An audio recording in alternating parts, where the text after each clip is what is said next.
नमस्कार, prime news देख रहे हैं आप और मैं हूं आपके साथ राखी लांबा। बुलेटिन का आगाज करेंगे राजस्थान की खबरों के साथ।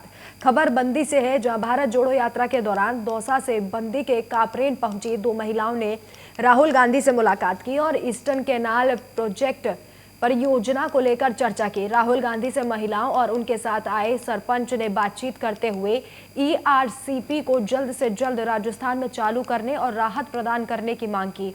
वहीं राहुल गांधी ने कहा कि ईआरसीपी के मुद्दे पर जल्द ही राहत प्रदान करने का आश्वासन उनकी तरफ से पहले ही दे दिया गया है।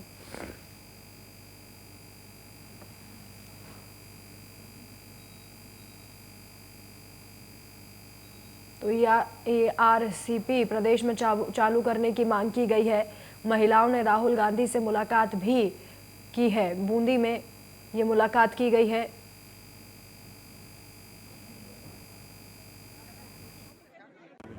आज भारत जोड़ो यात्रा में राहुल गांधी से मिलने के लिए पूरी राजस्थान नहर परियोजना को लेकर के हम राहुल गांधी से मिलने यहाँ तक आए हैं और यहाँ पर इन्होंने मिलकर के राजेश्वरी जी ने मिलकर के राहुल गांधी जी से अपनी बात रखी है। इनको मैं लेके आया। आज हमें बहुत प्रसन्नता हुई कि हमने राहुल गांधी जी से मिलकर के और इस मुद्दे को रखा और उन्होंने बड़ी सहजता से इसको सुना और प्रॉमिस किया है कि इसका जल्द ही समाधान होगा और इसको संसद में भी हम राष्ट्रीय परियोजना घोषित कराने के लिए आवाज़ उठाएंगे। आपको क्या महसूस हुआ राहुल गांधी से मिलकर? राहुल गांधी जी से मिलकर ये महसूस हुआ कि राहुल गांधी जी पूरे देश को जोड़ने की बात कर रहे हैं। अगर कांग्रेसी नेता अपना स्वार्थ छोड़ करके राहुल गांधी जी के साथ एकजुट होकर के कार्य करे तो वो दिन दूर नहीं जब सेंटर में कांग्रेस की सरकार होगी। देखिए सर, मैं एक आम निवासी की हैसियत से, पूर्वी राजस्थान की आम जनता की हैसियत से ईआरसीपी पूर्वी राजस्थान नहर परियोजना को लेकर, जिसमें हमारे जो बांध छूट गए हैं उनको राज्य सरकार से इस उम्मीद से कि उनको जोड़ा जाए, डीपीआर में संशोधन करके जो बांध हमारे छूटे हुए हैं, पानी की उम्मीद लेकर आई हूँ। सर देखो, बिल्कुल जो उम्मीद लेकर मैं आई और जिस शालीनता से उन्होंने जवाब दिया कि बिल्कुल बिल्कुल आपकी बात जायज़ है और बिल्कुल हम इस मुद्दे को उठाएंगे, और मैं यकीन करती हूँ कि संसद में वो विपक्ष की भूमिका दिखाकर इसे केंद्र से राष्ट्रीय परियोजना घोषित करने की भी मांग करेंगे। साथ में राज्य सरकार भी बिल्कुल जो हमारे छूटे हुए बांध हैं उनको जोड़ने का बिल्कुल कार्य शुरू करेगी। हरीश आचार्य हमारे संवाददाता अधिक जानकारी के लिए हमारे साथ जुड़ गए हैं। हरीश, राहुल गांधी की भारत जोड़ो यात्रा जहां जहां पहुंच रही है वहां राहुल गांधी सभी से मुलाकात कर रहे हैं, लेकिन यहां दो महिलाएं पहुंची अपनी एक मांग को लेकर। क्या वो मांग थी, क्या आश्वासन राहुल गांधी ने दिया है? मैं आपको बता दूं, इसके अंदर एक सरपंच सहित दो महिलाएं दौसा क्षेत्र से वहां पहुंची थी और उन्होंने अपनी समस्याएं सामने रखी। जो कुछ समय पहले किरोड़ीलाल मीणा ने भी इस प्रोजेक्ट के लिए एक लंबी चौड़ी रैली निकाल के और सरकार को अवगत करवाया था, लेकिन वो अभी तक पेंडिंग चल रही है केंद्र सरकार से। और जो केंद्र सरकार है वो इसके अंदर कोई सहयोग नहीं कर रही है राज्य सरकार का। इसको लेके ये महिलाएं इस चर्चा को लेकर मिली, राहुल गांधी से उन्होंने बात की। तो राजेश्वरी मीणा और टीना मीणा अपने सरपंच के साथ जो मिली है, हरिओम मीणा सरपंच के साथ में, और उन्होंने अपनी बातें सामने रखी। जो उन्होंने पूरा प्रोजेक्ट बताया, वो प्रोजेक्ट जो है ईस्टर्न कैनाल प्रोजेक्ट परियोजना को लेकर, पानी की मांग को लेकर बात की थी। जी हरीश, राहुल गांधी ने क्या आश्वासन इन महिलाओं को दिया? राहुल गांधी ने बिल्कुल स्पष्ट शब्दों में उनका कहा, आपकी जो बात हम आगे विपक्ष के तौर पे वहां रखेंगे और हम राजस्थान सरकार से आप बेफिक्र रहिए, क्योंकि यहाँ पे भी कांग्रेस की सरकार है, जो हम आपको इसमें पूरी मदद करेंगे और आपको जो पानी की मांग है वो बिल्कुल पश्चिमी राजस्थान को बिल्कुल जो आपका हक है वो पानी मिलेगा और हम इसकी बात से सहमत है। और उन्होंने तुरंत अशोक गहलोत को इसके बारे में अवगत भी करवाया और उन्होंने कहा हम विपक्ष में केंद्र सरकार से भी इस चीज को अवगत करवाएंगे। तुरंत आपको जो आपने पानी की मांग की है वो आपका जो प्रोजेक्ट है, जो परियोजना नहरी परियोजना है, उसके तहत आपकी कार्रवाई पूरी और आपको पानी मिले। लेकिन हरीश, जो महिलाएं वहां पर पहुंची थी राहुल गांधी से बातचीत के बाद, क्या वो संतुष्ट दिखाई दी? जो बिल्कुल स्पष्ट संतुष्ट दिखाई दी उन्होंने। और एक महिला जो राजेश्वरी मीणा है वो चेन्नई से रहती है, राहुल गांधी से मिलने और इस प्रोजेक्ट के बारे में चर्चा करने के लिए चेन्नई से अपने गांव दौसा आई, खास तौर से राहुल गांधी से मिलने के लिए और उस प्रोजेक्ट पे चर्चा करने के लिए, अपनी राय रखने के लिए कि हमें ये चीज चाहिए। उन्होंने अपनी मांग रखी और राहुल गांधी ने बिल्कुल उनकी। बिल्कुल हरीश, देखिए जो एक उद्देश्य भारत जोड़ो यात्रा का था वो उद्देश्य पूरा होता भी दिखाई दे रहा है, क्योंकि राहुल गांधी जिस जिस क्षेत्र में जगह भारत जोड़ो यात्रा को लेकर जा रहे हैं वहां लोग उनसे मुलाकात कर रहे हैं और अपनी समस्याओं को भी उनके सामने रख रहे हैं। इस तस्वीर से ये तो स्पष्ट हो रहा है कि भारत जोड़ो यात्रा का जो संदेश देने की कोशिश कर रहे थे राहुल गांधी, या जो उद्देश्य था इस भारत जोड़ो यात्रा का, वो पूरा होता दिखाई दे रहा है। जी बिल्कुल, ये सही बात है जो अभी बिल्कुल सामने निकल के आ रहा है। राहुल गांधी जिस क्षेत्र में जिस जगह पे जा रहा है, राहुल को देखने के लिए बहुत सारे ऐसे पुरुष, महिलाएं और जो बच्चे बुजुर्ग वो खड़े इंतजार कर रहे हैं कि राहुल गांधी का हम एक बार दीदार करें। कई घंटों तक इंतजार खड़े कर रहे हैं और राहुल गांधी भी उनको बिल्कुल तवज्जो देते हुए, उनकी बातों को, उनकी मांगों को देखते हुए उनसे बात कर रहे हैं। और कई जगह उन्होंने जैसे कई बार विकलांगों से मिला है, कई बार सफाई कर्मचारियों से मिला, उनसे बात की है, उनकी मांग पूरी करने की आश्वासन दिया है। जैसे सफाई कर्मियों ने मांग की थी कि भाई हमारी जो सैलरी कम है वो बढ़नी चाहिए, सुविधाएं खत्म करनी चाहिए, इसके बारे में भी उन्होंने अशोक गहलोत को तुरंत अवगत करवाया है। ऐसी सारी समस्याएं जो उसके सामने आ रही है तुरंत निवारण करते हुए जा रहे हैं। जो भारत जोड़ो यात्रा के अंदर राहुल गांधी अपना बिल्कुल वर्चस्व दिखाते हुए आगे बढ़ रहे हैं। चलिए हरीश, हमारे साथ जुड़े रहिए, आगे आपसे अपडेट लेंगे। और वहीं बूंदी से शुरू होने के बाद भारत जोड़ो यात्रा ने लबान में लंच ब्रेक किया, जहां राहुल गांधी ने कोटा खुर्द में चाय नाश्ता किया और इसी के साथ राहुल गांधी ने रेलवे स्टेशन में नुक्कड़ सभा को भी देखा, जिसके बाद राहुल गांधी रणभोर के लिए रवाना हो गए, जहां वे रात्रि विश्राम करेंगे। आपको बता दें कि सोनिया गांधी, प्रियंका गांधी पहले से ही वहां पर मौजूद हैं। वहीं इस यात्रा में राहुल गांधी के साथ सीएम अशोक गहलोत के साथ कई बड़े नेता भी मौजूद हैं। हमारे संवाददाता हरीश लगातार हमारे साथ जुड़े हुए हैं अधिक अपडेट के लिए। हरीश, राहुल गांधी की भारत जोड़ो यात्रा लगातार आगे की तरफ बढ़ रही है। आज रात्रि विश्राम होगा, उससे पहले लंच ब्रेक किया गया, आगे क्या कुछ कार्यक्रम रहेगा? जी, इनका जो प्रोग्राम वो था, वो जो हिमाचल गए, हिमाचल में जो सीएम का शपथ ग्रहण समारोह था उसको अटेंड करके वापस यात्रा में शामिल होने के लिए बूंदी के जो लाखेरी उपखंड क्षेत्र है उसमें पहुंच चुके हैं। और वहां पे उन्होंने अभिनेत्री के साथ में एक यात्रा निकाली है, अभी भी भारत जोड़ो यात्रा वापस शुरू करके, और इसको संदेश दिया। उसके अंदर जो बूंदी के कांग्रेस नेता चरमे शर्मा वो भी पहुंचे हैं और उन्होंने काफी देर तक इस समय दिया उनको। और किसानों के जो नेता है संदीप शर्मा, उनसे भी उन्होंने 10 मिनट तक इस बारे में किसानों के मामलों को लेकर, किसानों का कर्ज माफी को लेकर चर्चाएं की है, किस तरीके से हम किसानों को फायदा पहुंचा सकते हैं, इसको लेकर चर्चाएं की। और कल जो सामने नई बात निकल के आ रही है, कल 5000 करीब महिलाएं 12 से जो इस यात्रा में सम्मिलित होने के लिए आ रही है। कुछ महिलाएं बूंदी की भी होगी उसके साथ में। और कल महिलाओं का दिन निकालते हुए राहुल गांधी इस यात्रा को पूर्ण करेंगे, जो सवाई माधोपुर जिले में एंटर कर जाएंगे। और प्रियंका गांधी की भी कल आने की संभावना है। कितने दिनों तक ये यात्रा राजस्थान में ही होगी? जी, अभी ये झालावाड़ से क्रॉस करके और जो हमारे बूंदी जिले की सीमा में एंट्री करते हुए आज उनका 6ठा दिन है। कल उनका 6ठा दिन हो जाएगा, आज 5वां दिन है, क्योंकि पहले 3 दिन की यात्रा थी। जो 2 दिन उन्होंने सोनिया गांधी का जो जन्मदिन था उसके अंदर 2 दिन का गैप लगा था यात्रा को। और आज जो एक बीच में अल्प विराम लगा थोड़ा समय के लिए, जो हिमाचल में कांग्रेस का सीएम जो बनने का जो वहां का कार्य चल रहा था उसमें सम्मिलित हुए हैं राहुल गांधी। इसको लेके ये सारा प्रोजेक्ट चल रहा था। वापस शाम को करीब 4:30 बजे करीब राहुल गांधी पहुंच चुके हैं भारत जोड़ो यात्रा में बूंदी, और अपनी जो 6 बजे तक की यात्रा है पूर्ण करके अभी विश्राम में है। जी, बहुत बहुत शुक्रिया तमाम जानकारी के लिए हरीश। और वहीं बीजेपी की जन आक्रोश यात्रा में शामिल होने के लिए धौलपुर सांसद डॉक्टर मनोज राजौरिया करौली पहुंचे, जहां उन्होंने बसेड़ी विधानसभा क्षेत्र के बागथर गांव में एक चौपाल पर प्रदेश सरकार पर जमकर हमला बोला। उन्होंने कहा कि प्रदेश सरकार में भ्रष्टाचार, कुशासन और अत्याचार के आयाम स्थापित हुए हैं। जन आक्रोश यात्रा कांग्रेस की सरकार को उखाड़ फेंकने का काम कर रही है। जनता पार्टी द्वारा प्रत्येक विधानसभा के अंदर जन आक्रोश यात्रा निकाली जा रही है।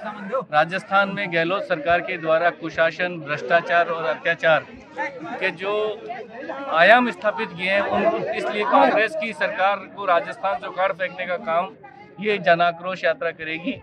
धौलपुर जिले के अंदर माननीय जिलाध्यक्ष जी के नेतृत्व में पूरी टीम, मंडलों की टीम, सारे संयोजक और सारे प्रभारी मिलकर, प्रत्येक बूथ का कार्यकर्ता मिलकर इस यात्रा को लेकर गांव-गांव जा रहा है। गांव-गांव के अंदर जन आक्रोश की यात्रा के माध्यम से जन जागृति कर रहा है और कांग्रेस को उखाड़ के फेंकने का संकल्प ले रहा है। सरमोथरा के मंडल अध्यक्ष भाई प्रेम नारायण सोनी जी, आंगई मंडल अध्यक्ष भाई दशरथ सिंह परमार जी।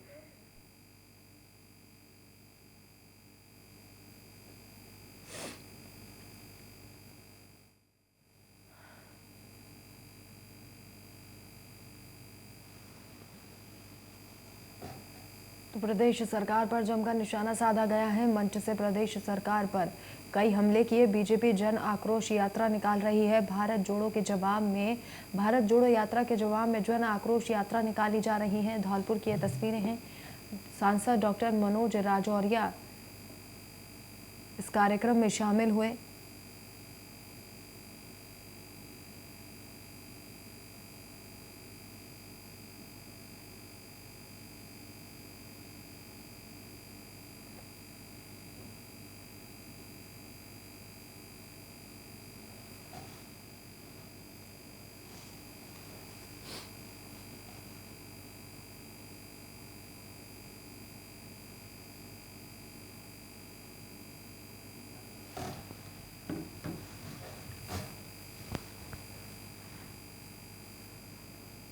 और वहीं अरुणाचल प्रदेश में 51 फुट की पंच धातु की विशाल प्रतिमा की स्थापना हेतु अमृत भारत रथ यात्रा बीकानेर के नौखा पहुंचा, जहां विप्र फाउंडेशन देहात और विप्र देहात महिला प्रकोष्ठ ने भव्य रैली निकालकर भारत यात्रा का स्वागत किया।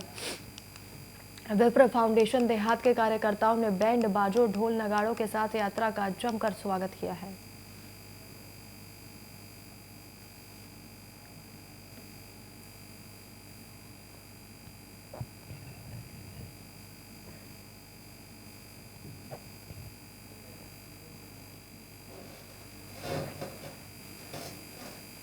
सुरेश हमारे संवाददाता अधिक जानकारी के लिए हमारे साथ जुड़ गए हैं।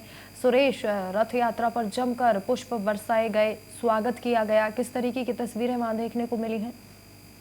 ताकि आपको बता दूं कि अरुणाचल प्रदेश में 51 फुट की पंचधातु विशाल प्रतिमा की स्थापना हेतु पूरे प्रदेश भर में परशुराम आमंत्रण रथ यात्रा निकाली जा रही है, जिसकी अमृत भारत रथ आज नौका पहुंचा, जहां पे विप्र फाउंडेशन के कार्यकर्ताओं ने एवं महिलाओं ने पुष्पवृष्टि ऊंटों पर भव्य शोभा यात्रा निकालकर स्वागत किया। रथ यात्रा का स्वागत किस तरीके से किया गया? कौन अगुवाई से रथ यात्रा की कर रहा था सुरेश?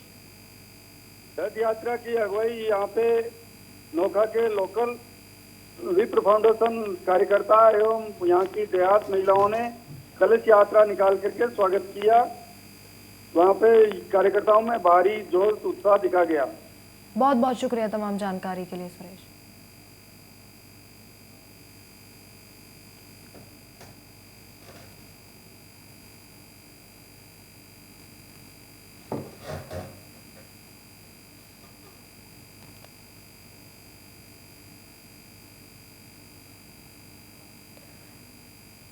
बीकानेर की ये तस्वीरें हैं। भव्य रैली निकालकर यात्रा का स्वागत किया गया है।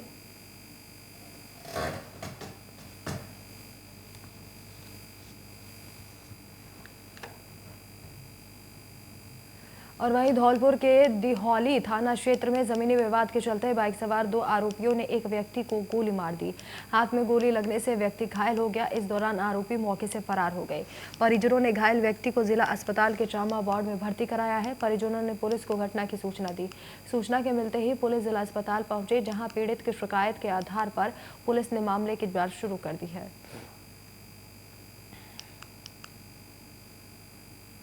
आज दिहौली थाने पर सूचना मिली थी कि कटुमरी गांव के एक व्यक्ति के किसी ने गोली मार दी है। उसके पर्चा बयान लेने पर पता चला कि एक व्यक्ति ने किसी ने गोली मारी है। उसके पर्चा बयान के बाद अनुसंधान आगे की कार्रवाई की जाएगी। क्या हुआ आपके साथ? मैं गाय को लेके यहाँ जंगल में निकालने के लिए, तो वहाँ से बाइक पर 2 आदमी आए। उसमें एक को पहचानता हूँ, पप्पू कंजा गुर्जा के रहेगा। उसने गोली मारी तो मैं हाथ ऊपर की, हाथ में गोली लगी।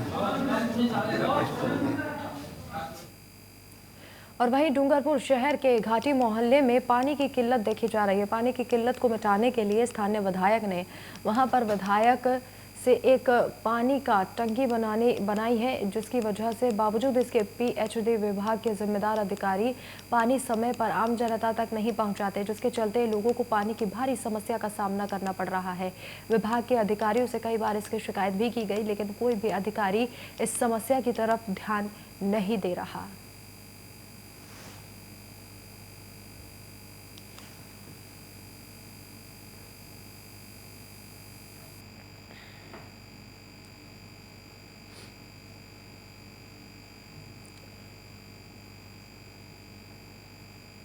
खबर धौलपुर से है, जहां पर बाड़ी सदर थाना क्षेत्र में की रहने वाली एक नाबालिग को पुलिस ने अपहरणकर्ताओं के चंगुल से बरामद कर लिया है, जिसके बाद पुलिस ने नाबालिग का बयान दर्ज कराकर आरोपियों के खिलाफ पॉक्सो एक्ट के तहत मुकदमा दर्ज कर लिया है और आरोपियों की तलाश शुरू कर दी है। पुलिस ने जानकारी देते हुए बताया कि 1 दिसंबर के दिन अपहरणकर्ताओं ने नाबालिग का अपहरण कर लिया था, जिसके बाद पुलिस ने परिजनों की शिकायत के आधार पर नाबालिग की तलाश कर उसे बरामद कर लिया है।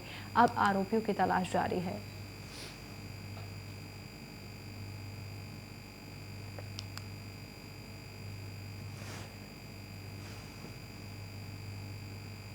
थाना क्षेत्र की पीड़िता ने 4 तारीख को एक भाई के साथ में उपस्थित होकर तहरीर पेश की थी, जिसमें बताया कि उसकी नाबालिग पुत्री का अपहरण कर लिया है। रात्रि 1 बजे के करीब 1 तारीख को रात्रि में इस पर 143, 363, 366 IPC 17-18 पॉक्सो एक्ट में मामला दर्ज कर अनुसंधान किया गया। दस्तयाबी के लिए टीम गठित कर नाबालिग बालिका को दस्तयाब कर लिया है। आज उसके 164 के बयान कराए गए और अनुसंधान जारी है। और वहीं धौलपुर जिले के मनिया थाना क्षेत्र के परसौदा गांव में मोबाइल चोरी का आरोप लगाते हुए 2 पक्षों में विवाद हो गया। विवाद इतना बढ़ गया कि एक पक्ष ने लोगों ने दूसरे पक्ष के घर पहुंचकर पथराव करते हुए फायरिंग कर दी। फायरिंग के दौरान एक युवती के पैर में गोली लगी, जबकि 2 लोग पथराव में चोटिल हो गए, जिन्हें परिजनों ने जिला अस्पताल में भर्ती कराया है। सूचना मिलते ही गांव में तनाव को देखते हुए थाना SHO पुलिस बल मौके पर पहुंचे, जहां उन्होंने दूसरे पक्ष के 4 लोगों को चिन्हित किया और गांव में तनावपूर्ण माहौल को देखते हुए पुलिस बल की तैनाती कर दी गई है।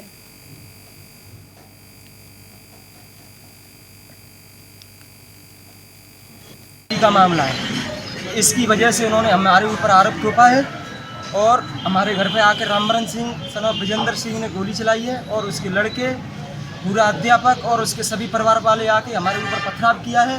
यही समस्या है। आज सुबह की बात है। कितने केस का गोली लगी है? मेरी सिस्टर छोटी है, उसके पैर में गोली। और वहीं बीकानेर के देशनोक का मुख्य रेलवे फाटक C6 खोल दिया गया है। पिछले करीब 4 महीनों से मुख्य फाटक बंद था।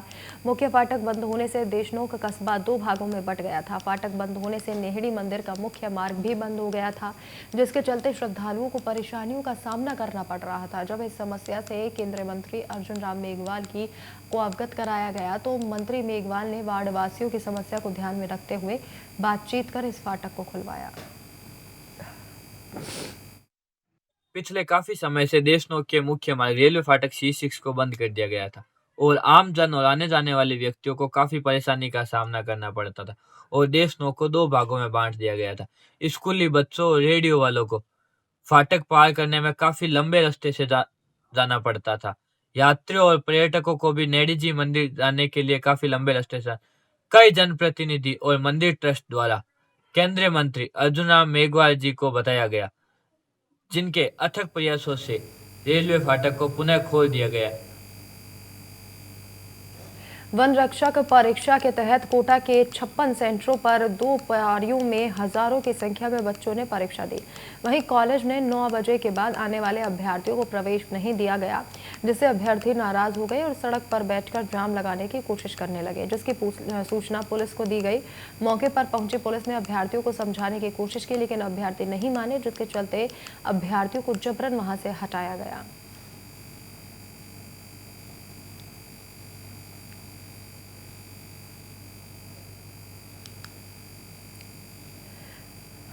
और वहीं बजरंग दल की ओर से कोटा महानगर में सुभाष खंड में पहली बार गीता जयंती के अवसर पर शौर्य यात्रा निकाली गई। कार्यक्रम की अध्यक्षता साध्वी हेमा सरस्वती ने की और विशिष्ट अतिथि के रूप में महानगर मंत्री मोहन मालव मौजूद रहे। वहीं यात्रा के दौरान बजरंग दल प्रांत सह संयोजक के कार्यकर्ताओं ने संबोधित करते हुए गीता का संदेश युवाओं तक पहुंचाने की बात कही।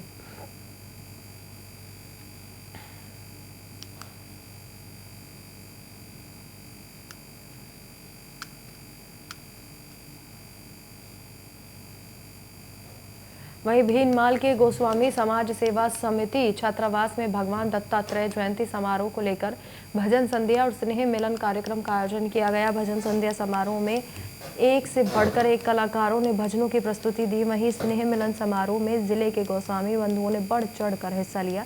कार्यक्रम के दौरान नवीन कार्य करने की घोषणा की गई। इसके साथ ही कार्यक्रम में समाज एकता, बालिका शिक्षा, कुर्तियां मिटाना, नशा मुक्ति का संदेश दिया गया।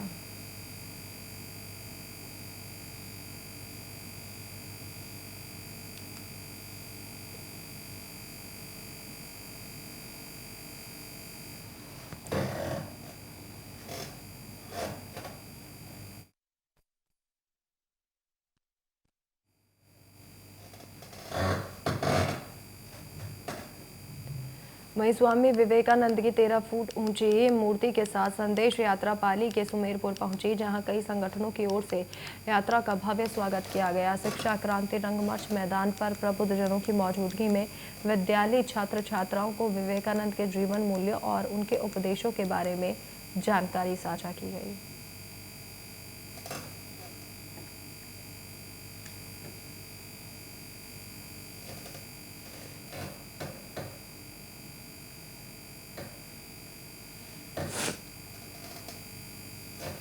देखिए कितना सौभाग्य का विषय है।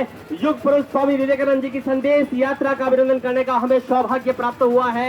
ऐसा शुभ अवसर हमें जीवन में बारंबार मिले, ऐसी शुभकामनाएं मां भारती से करते हैं। हम हमारे जीवन में ऐसे सदकर्म करें। ऐसी सद्भावना शुभकामनाओं के साथ में आप सभी का एक बार पुनः बहुत बहुत अभिनंदन और स्वागत है। विभिन्न संस्थाओं का बड़े ही जोश के साथ भारत विकास परिषद सुमेरपुर शिवगंज के तत्वावधान में यह विशाल भव्य शोभा